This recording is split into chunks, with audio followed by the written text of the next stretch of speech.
En fait, le juge a donné une sentence globale de 8 ans, tenant compte particulièrement de plusieurs facteurs aggravants, dont l'abus de confiance et l'abus d'autorité dans lequel il se trouvait à l'égard de la victime. On se rappelle que monsieur était le pasteur de l'Église Parole de vie et que c'est dans ce contexte-là qu'il a abusé de la jeune victime dès son jeune âge jusqu'à l'âge adulte. C'est beaucoup ce qui a joué dans la balance, là. Effectivement, à plusieurs reprises, le juge a rappelé qu'il s'agissait de facteurs aggravants, que c'était la toile de fond qui a servi à la commission de ces délits-là pour justifier qu'on se retrouvait dans la troisième catégorie, donc c'est-à-dire des peines de longue durée et imposer une peine de 8 ans. C'était toujours la même trame de fond, l'exercice d'abus d'autorité, l'abus de pouvoir qui s'est manifesté alors qu'elle était toute jeune et une fois qu'elle s'est refusée, une fois qu'elle a manifesté son désaccord, à ce moment-là, la violence, l'intimidation a été nécessaire pour qu'il puisse commettre les infractions de nature sexuelle et les natures de voie de fait. Pendant toutes les années, le pasteur était un homme important et on se rappelle qu'il était présenté comme un homme de Dieu.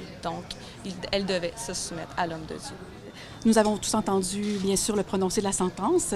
Bien entendu, nous accusons, nous prenons acte de ce qui a été dit par le juge et nous respectons tout à fait le processus judiciaire.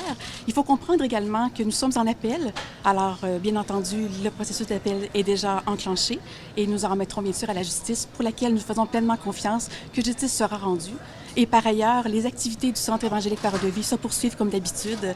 Nous avons toute une équipe, nous sommes tout à fait solidaires à cet égard. Les fidèles, bien sûr, il y a eu une réaction peut-être émotive, mais les fidèles étaient aussi beaucoup présents lors du processus. Alors je pense qu'ils sont capables de faire la part des choses. Et l'Église Parole de vie est solide.